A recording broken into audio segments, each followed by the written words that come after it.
E aí, você quer aprender como publicar relatos de caso na tua faculdade? Quer aprender a olhar para um caso clínico e dizer, nossa, realmente aquele caso clínico eu consigo publicar? Esse caso clínico é interessante para virar um artigo científico? Eu consigo levar esse caso para aquele congresso? Eu consigo apresentar como palestra oral? Então, hoje nós vamos falar sobre isso, tá bom? Eu me chamo Clara Aragão, sou a criadora de área da pesquisa e esse canal aqui ele tem a seguinte função, que é facilitar a publicação e a pesquisa para quem está começando, tá bom, gente? Essa é mais quinta-feira e vamos lá começar a nossa aula. Então, a aula de hoje ela é feita justamente para quê? Para que você possa aprender a publicar relatos de casos na sua faculdade, para que você possa olhar para um caso clínico e dizer, nossa, esse caso clínico vale a pena investir meu tempo. Nossa, realmente isso aqui vale a pena publicar, isso aqui vale a pena virar um artigo científico. E a gente já começa esse vídeo nessa sinfonia de gravar realmente viajando, né, gente? Peço desculpa pelo latido dos cachorros, vou tentar cortar isso da gravação, mas talvez não funcione muito bem, tá bom? Então, gente, começando mais uma aula, mais uma quinta-feira do Diário da Pesquisa e nós estamos entrando com essa temática hoje, tá bom? Falei sobre relato de caso, porque realmente é algo que o pessoal fala muito comigo lá no direct, pergunta muito, Clara, como é que eu sei que o relato de caso é um caso bom, como é que eu vejo um caso clínico lá dentro? Então, justamente é sobre isso, tá bom? Então, para você que está me acompanhando aqui e não me conhece, eu me chamo Clara Aragão, tá? Sou a criadora do Diário da Pesquisa, e o Diário da Pesquisa ele tem essa função de facilitar o caminho da publicação para quem está começando, né? Facilitar essa trajetória tão dura que às vezes as pessoas fazem conosco, né? Então, gente, bora lá falar um pouquinho sobre relato de caso, tá? Clara, para fazer relato de caso, o que é que precisa? Então, precisa primeiro que você tenha a identificação de um caso clínico. Mas, Clara, o que é esse relato de caso? É um tipo de artigo científico? É um tipo de pesquisa? O que é? Então, vamos começar um pouquinho a tentar entender todo esse universo, vamos começar a tentar um pouquinho entender quais são as questões que permeiam fazer um relato de caso,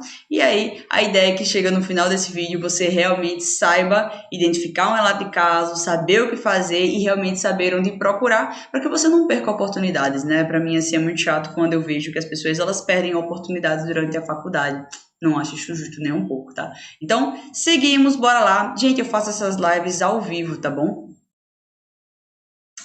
Eu faço essas lives ao vivo aqui no Instagram e se você quiser me acompanhar mais um pouco, não se esquece de me seguir lá no @diário da pesquisa, _, que é o meu perfil do Instagram, tá bom? Seguimos lá, gente, seguimos aqui. Então, primeiro de tudo, o que é um relato de caso? Então, gente, um relato de caso ela é uma pesquisa descritiva, tá? É a descrição de um caso clínico que você viu na sua prática. Então, quando nós estamos, principalmente quem é da área da saúde, está no ambulatório, que está frequentando hospitais, que está frequentando o consultório, você passa a ter muito contato com o paciente e você passa a ter muito contato com situações inusitadas, com discussão de caso clínico, com você discutir casos com o seu professor. Então, essas situações elas podem ser trazidas para o universo da pesquisa e essas situações elas também podem ser transformadas em um artigo científico e esse artigo científico recebe o nome relato de caso. Então, lembrar que toda vez que a gente está fazendo um artigo científico, nós estamos fazendo uma pesquisa por trás. E que tipo de pesquisa, Clara, eu estou fazendo quando eu estou fazendo um relato de caso? Então, você está fazendo uma pesquisa do tipo observacional, descritiva, tá? Porque você está observando, você não está fazendo nenhuma intervenção naquele grupo, e é descritiva porque você vai estar justamente descrevendo as suas situações observadas, ou seja, mais uma vez, você não vai separar grupos, você não vai fazer nenhuma inferência naquele momento, você só vai descrever aquilo que você observou. Então, é uma pesquisa muito legal para quem está iniciando começar a fazer, porque não é uma pesquisa complicada. É algo que você vê como estudante, é algo que você pode pegar com o teu professor e é algo que é bem mais simples de ser feito, como, por exemplo, uma revisão de literatura, como, por exemplo, a pesquisa com questionário, que são pesquisas mais complexas e que vão precisar mais da sua atenção. O contrário, o relato de caso, ele é um trabalho super simples de ser feito. Ele é um trabalho que você precisa ter um caso clínico interessante para relatar e escrever sobre ele, escrever sobre as discussões clínicas que permeiam ele. Então, realmente é algo que bem interessante para ser feito. Eu, particularmente, sou até sujeita para falar sobre relato de caso, porque é uma temática que eu gosto muito. Então, eu gosto muito de fazer relato de caso. Eu comecei na pesquisa fazendo relato de caso, então é algo que, bom, eu sou suspeita para falar, porque realmente eu acho que é um caminho mais fácil. O único ponto negativo do relato de caso é que você vai ter que aprender a enviar para o comitê de ética, mas que isso não é nenhum bicho de sete cabeças. Vou até planejar fazer um vídeo sobre isso. Você você pode deixar o teu relato de caso pronto, pedir para o paciente assinar um termo e enviar tudo isso lá para o comitê de ética. O comitê de ética aprovando, você já pode enviar aquele trabalho para a revista. Então, essa é uma das formas de você enviar o relato de caso para o comitê de ética. A gente deixa isso para um papo posterior, mas o fato é que o relato de caso ele é um trabalho muito bom para quem está iniciando. Eu elenco ele entre os 4 trabalhos mais fáceis de serem feitos por iniciantes, e como esse canal é de iniciantes, então é muito bom, né? Então dá para ser feito sim, tranquilamente, tá? Então tenha em mente que o relato de caso, como o próprio nome diz, é a descrição de um caso clínico que você está vendo. Eu queria falar que o relato de caso ele não está intrínseco a somente medicina, tá? Então quem está fazendo o relato de caso pode ser uma pessoa da odonto, pode ser da nutrição, tá? Então não está fechado somente em casos clínicos da medicina. Então eu queria que você está me assistindo aqui, que você entendesse que produzir esses tipos de trabalhos não somente é para quem faz medicina, para quem é médico, tá? As outras profissões fazem também, principalmente a parte da odontologia. Então, eles fazem muito esse tipo de trabalho científico. E tem muitos relatos. Vocês podem botar na BVS, você coloca relato de caso, você vai ver até mais, pelo menos na BVS hoje, quando eu abri, vi bem mais relatos de caso da odontologia do que da parte da medicina. Então, isso acontece dependendo do local. Então, eu tô escutando, é o cachorro querendo entrar, mas você não vai entrar, Theo. Tenha calma, deixa eu gravar minha aula. Mas, enfim. Então, gente, entendendo o que é relato de caso, então a gente pode começar realmente a pensar em como encontrar relatos de casos na nossa prática clínica, certo? Então, Clara, tudo bem, eu já sei o que é um relato de caso, eu já sei o que você está falando, mas como é que eu consigo encontrar relatos de casos no meu dia a dia? Será que eu preciso ver o paciente? Será que eu preciso realmente estar lá no serviço, no hospital, no ambulatório, tocar no paciente, ter acesso ao prontuário do paciente? Isso é obrigatório? Então, eu queria trazer para você, assim, uma nova visão de como eu comecei a fazer relato de caso e de como realmente acontece. Então, você pode estar conseguindo encontrar casos em algumas dessas situações. Na primeira situação que pode acontecer você não precisa tocar no paciente, você não precisa nem ter visto o paciente. O que você precisa é de uma pessoa que saiba contar a história daquele paciente, que você consiga acesso a prontuário, você consiga acesso a exame, tá? E principalmente você consiga acesso ao paciente para pedir autorização dele de você usar isso tudo, tá?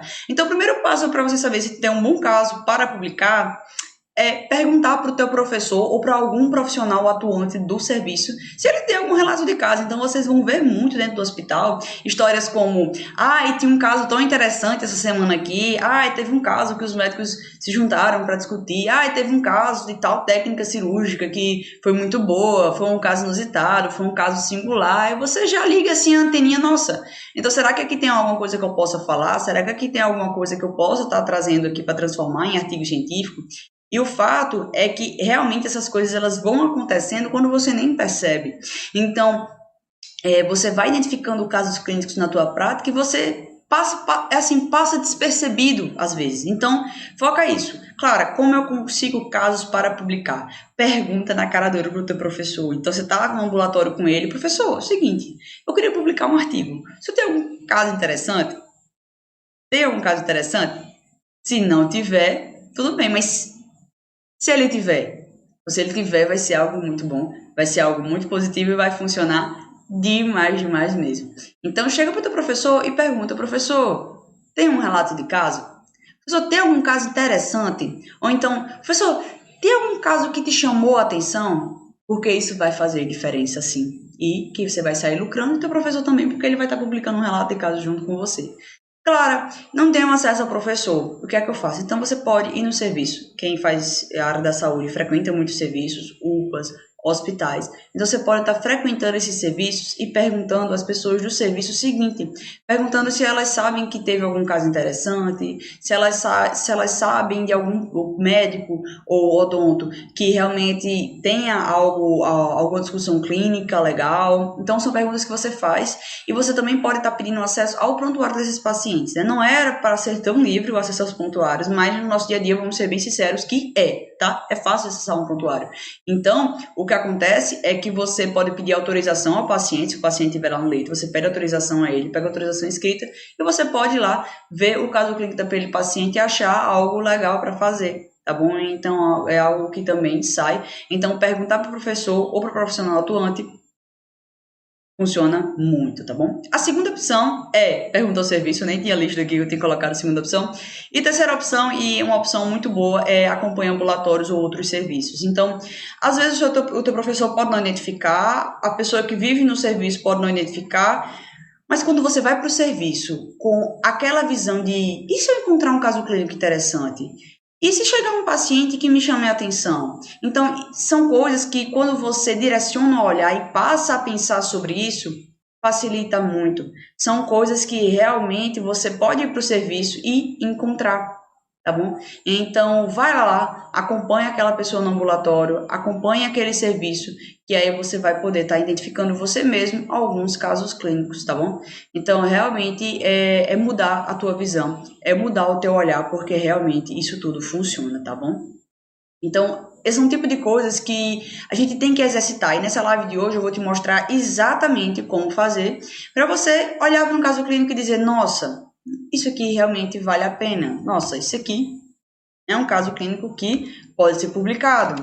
E aí, qual o nosso próximo tópico? E, gente, quem está me assistindo aqui na live, por favor, viu? Pode colocar nos comentários. E se você está me assistindo aqui gravado, coloca a tua dúvida aqui embaixo, certinho? Então, seguimos, tá? E, mais importante, depois que eu aprendi a botar esse quadrinho aqui, vocês vão ter que me aguentar com vários vídeos aqui no YouTube com esses quadrinhos.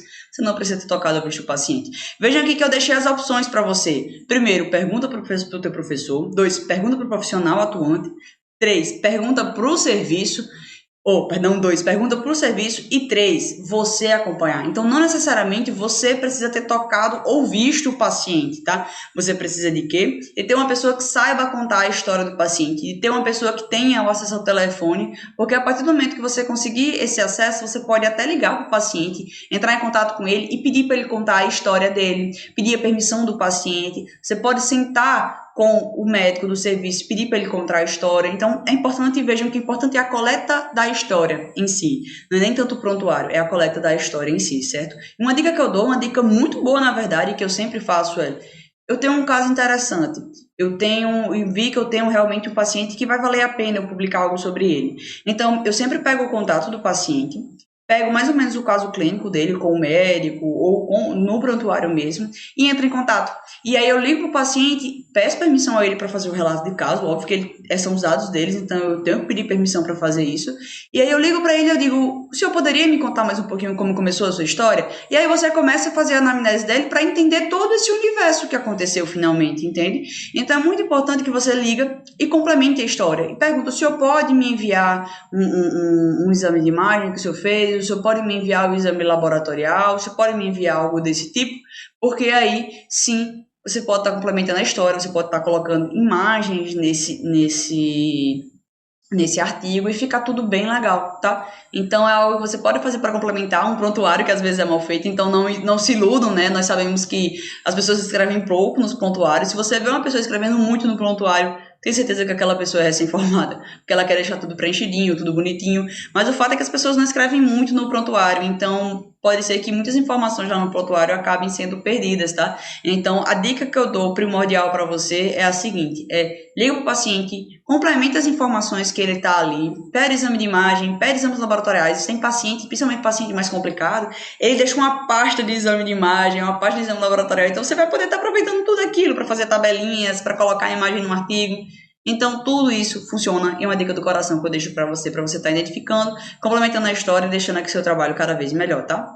Então, claro, finalmente, tá, tudo bem. Como é que eu sei que eu vou olhar para um caso e eu sei que aquele caso é um caso bom? Como é que eu sei que aquele caso é realmente algo que, nossa, eu vou publicar um artigo científico, tá? Então, deixei aqui 4 tópicozinhos para você estar identificando um bom caso no teu ambulatório. Então, o primeiro, e é o mais típico, né? Então, quando estamos pensando em fazer relato de caso, nós temos que colocar a doença rara, sim, como uma doença uma situação que você vai conseguir publicar um relato de caso, tá? É uma situação original, uma situação não tão comum. Então, sim, um diagnóstico raro é um bom relato de caso, doenças raras são bons relatos de caso. certo? Isso já é bem fundamentado. Mas eu queria dizer que esse primeiro tópico, ele não é sempre regra, tá? Ah, claro, eu só vou publicar se for um caso clínico raro. Não, olha aqui esses outros 3 tópicos, tá? Olha esses outros 3 tópicos aqui. Então, não significa que não é raro, você não vai publicar, tá? Então, calma, preste atenção. Mas o primeiro tópico, que eu tenho um caso na minha frente, é uma doença rara ou uma nova doença. Bora lembrar aí do Zika, bora lembrar aí do Covid, bora lembrar aí de tantas outras doenças que saíram aí, o HIV, né? Então, todas essas doenças, elas foram inicialmente relatadas por meio de um relato de caso, tá? Porque o relato de caso, ele tem essa função, ele tem a função de trazer as novidades que tem dentro daquela área e ele tem principalmente uma função muito importante de gerar hipóteses para pesquisas maiores. Então, vamos pensar que se eu não tivesse o relato de caso de Covid, por exemplo, a identificação desse vírus, no futuro, talvez hoje em dia não tivessem tantas pesquisas falando sobre Covid, sabe? Então, por isso que é tão importante fazer relatos de caso, tá? 2, uma doença antiga com apresentação atípica. Então, o que acontece aqui nesse 2? São situações inusitadas, são situações que elas fogem do comum. Nossa, eu tenho uma doença antiga, mas que ela tá diferente agora. Eu tenho uma doença antiga que tem uma apresentação não tão normal, entende? Então, eu tenho uma tuberculose com outra apresentação, eu tenho uma técnica dentária que não deu certo, eu tenho uma consequência de um procedimento cirúrgico. Então, vejam que são doenças, são coisas antigas que têm apresentações inusitadas. E o terceiro tópico é justamente resultado inusitado. Então, você fez determinado procedimento cirúrgico, o resultado deu outro. Então, aqui eu vou deixar um exemplo nessa aula sobre justamente o relato de caso que eu fiz, que foi um procedimento cirúrgico que gerou uma consequência não esperada. Então, resultado inusitado. Também tem uma doença antiga com apresentação atípica, foi um relato de caso que eu fiz, por exemplo, sobre a relação da doença celíaca com distúrbios psiquiátricos. Então, a doença antiga é uma doença, nossa, faz muito tempo, mas a apresentação psiquiátrica é algo novo que se vem fazendo em relação ao longo desse tempo, entende? Então, é uma doença antiga com apresentação atípica. Depois, no quarto tópico, é efeito adverso de medicação. Então, você consegue ver muito o relato de caso falando sobre efeito adverso de medicações, tá? Então, o efeito adverso de medicações é, assim, algo muito legal, algo que, se você vê, você sabe que ali você tem um bom caso clínico para fazer sim, tá? Então, aqui eu estou trazendo um exemplo, esse aqui foi um relato de caso que eu fiz, inclusive foi publicado bem recentemente, que foi o quê, né? Parkinsonismo secundário a um shunt ventrículo peritoneal. O que é que acontecia, né? O paciente tinha hidrocefalia, foi fazer um shunt para descomprimir essa hidrocefalia e acabou que a consequência desse procedimento cirúrgico foi um parkinsonismo secundário. Isso é normal? Claro, não. Foi um resultado completamente inusitado. Realmente foi uma surpresa, infelizmente. Atualmente o paciente está muito bem hoje, mas foi algo que não se esperava de um procedimento comum, de um procedimento que neurocirurgiões realizam todos os dias. Então, tá aqui um exemplo, tá? Outro exemplo que eu deixo aqui é manejo cirúrgico de fratura cominutiva de mandíbula, o ferimento de arma de fogo, um relato de caso. Então, aqui é um trabalho falando um pouquinho de técnica cirúrgica. Então, sim, técnica cirúrgica, você pode estar fazendo um relato de caso. Outro exemplo aqui é persistência da vasculatura fetal diagnosticada pela ultrassonografia, ou seja, vejam que essa é uma revista de imaginologia, ou seja, você também pode estar fazendo relatos de casos sobre exames de imagem, sobre achados inusitados, achados, por exemplo, essa persistência da vasculatura fetal é a presença dessa anomalia em um adulto. Então, isso não é algo tão comum. Então, situações, basicamente, preste atenção, que são situações inusitadas, situações singulares, situações que te chamam a atenção e você quer, acorda para esse caso clínico, tá?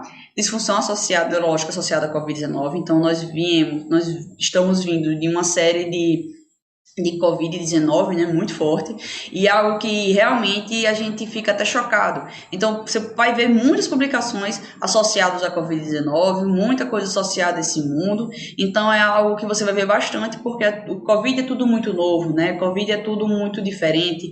Então, vocês vão ver justamente muitos relatos de casos ligando diversas N coisas à Covid-19, tá? Claro, é importante eu fazer relato de caso? Será que é realmente relevante fazer esse tipo de estudo? Tá, qual é que é a importância desse tipo de estudo? Então, esse tipo de estudo é muito importante para a gente estar gerando novas hipóteses, para estar gerando novas pesquisas. Então, como eu falei lá no início, se eu não tivesse pessoas falando sobre Covid-19 lá no início, relato de caso de uma doença que você não sentiu o cheiro, não sentiu o gosto, nossa, aqui tem uma coisa diferente. Então, você dá hipótese para fundamentar novas pesquisas lá na frente, estudos maiores, ensaios clínicos. Então, tudo isso O relato de caso ele é uma pesquisa de base, ele é uma pesquisa que está na base da pirâmide de evidências, que ela serve para fundamentar outras hipóteses que vêm daqui para frente, tá? Ele serve para alertar a comunidade, ou seja, alertar a comunidade médica de que existe tal caso clínico, alertar a comunidade de esse caso foi conduzido dessa X forma, alertar a comunidade para dizer, gente, pense nesse diagnóstico diferencial, certo? Então, ele vem com toda essa ideia. Depois, discussão clínica, ou seja, o relato de caso ele é muito legal, principalmente para quem está estudando, por isso que eu gosto tanto. Porque ele promove uma discussão clínica. Então, você consegue, por meio do estudo de um caso, discutir vários diagnósticos diferenciais, discutir uma anamnese, que é algo simples que a gente vê desde os primeiros períodos, discutir exame de imagem, discutir exame laboratorial. Então, você consegue fazer toda essa discussão dentro de um caso especial, entende? Então, esse estudo é muito legal, principalmente até para você levar para a sala de aula. Então, tem um caso clínico que, não sei como acontece na faculdade de vocês, já na minha faculdade eu tinha que levar alguns casos clínicos para apresentar na hora da aula. Então, vejam que são situações que você consegue discutir conduta, discutir manejo, tudo bem direitinho e fechadinho, sem ser em uma situação tão específica, tá? E um ponto muito importante do relato de caso é que ele descreve situações fora do laboratório. Então, por que o relato de caso ele é tão bom para descrever efeito de diversas medicações? Você testa medicamento em pessoas em um laboratório seguro, você testa medicações em situações de segurança. Só que quando você coloca aquela medicação lá naquele meio, começa a surgir uma série de situações que você não tem controle. Então, por exemplo, porque a talidomida foi testada, foi e tal, segura. Quando uma mulher grávida começou a tomar talidomida, começou a haver uma formação fetal.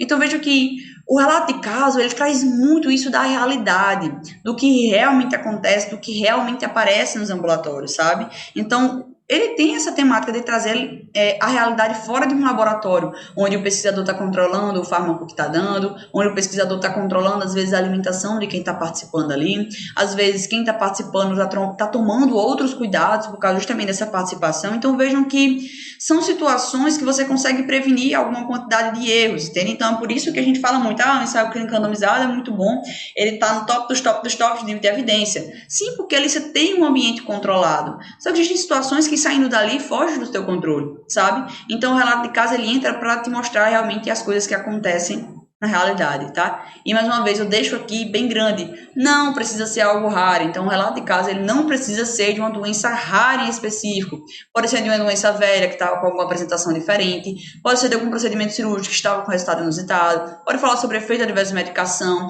e pode falar sobre outras situações, desde que essas situações elas sejam singulares, situações singulares. Então, por exemplo, o último relato de caso que eu mandei para publicação foi sobre a esofagite eosinofílica causada por frango. E eu falei nesse relato de caso sobre a importância de uma boa anamnese para identificar o alérgeno frango. E a esofagite eosinofílica com relação ao frango é algo comum, mas você focar nesse diagnóstico diferencial, focar em uma anamnese, uma avaliação clínica, não é algo tão comum. Então, essa foi a singularidade do caso. Então, o importante é você identificar o que é singular ali, identificar o que é de diferente naquela situação. Porque quando você faz isso, você consegue ter uma boa publicação, você consegue trazer realmente a importância do teu relato de caso e consegue fazer um bom trabalho, tá? E claro, pelo amor de Deus, você tá mandando eu fazer, mas eu vou mandar para onde esse tipo de trabalho? Então, bora lá. Então, você pode publicar o relato de caso em congressos. Os congressos, eles têm espaços justamente só para relatos de caso. Então, o evento científico, ele recebe muito relato de caso. Em parênteses aqui, existem alguns eventos que não recebem, então é importante sempre você estar checando o edital, tá? Então, também você pode estar fazendo relato de caso no seu trabalho de conclusão de curso. Então, quando as pessoas geralmente empurram com a barriga o TCC, elas acabam que fazem justamente um relato de caso, porque é algo mais curtinho, você consegue fazer em menos tempo, tá? Mas não se iluda, tudo bem? Não se iluda que é um trabalhinho também que você não vai tirar, por exemplo, em 2 dias fazendo, tudo bem? Então é muito importante que você tenha essa visão. Você pode estar publicando e discutindo em temas livres e eventos. Então, por exemplo, agora eu estou gravando esse vídeo no dia 30 de setembro de 2021, tá? E está acontecendo o Congresso de Nefro. E você tem muitos relatos de casos sendo discutidos em debates mesmo. Então, uma amiga minha enviou um relato de caso lá para aquele evento e ele está sendo discutido em um formato de tema livre, um formato de apresentação. E o outro tradicional, gente, revista científica. Então, existem revistas científicas focadas em relatos de caso, mas também você pode estar também enviando para aquela revista científica da sua área que você está querendo publicar, tá? Então, realmente, claro, e sempre me fazem essa pergunta, tá? Claro, é relevante para o currículo ou é melhor publicar revisões de literatura? E aqui eu queria que você tivesse a seguinte compreensão. Relato de caso e revisão de literatura, ambos são artigos científicos, então o importante é ter a publicação no currículo. Não importa se for relato de caso, não importa se for revisão de literatura, não importa, tá? O que importa é o seguinte, é artigo, foi publicado, então ótimo, você tem sua pontuação no currículo, não fica batendo cabeça. A minha opção que eu te digo é comece fazendo o que é o mais fácil.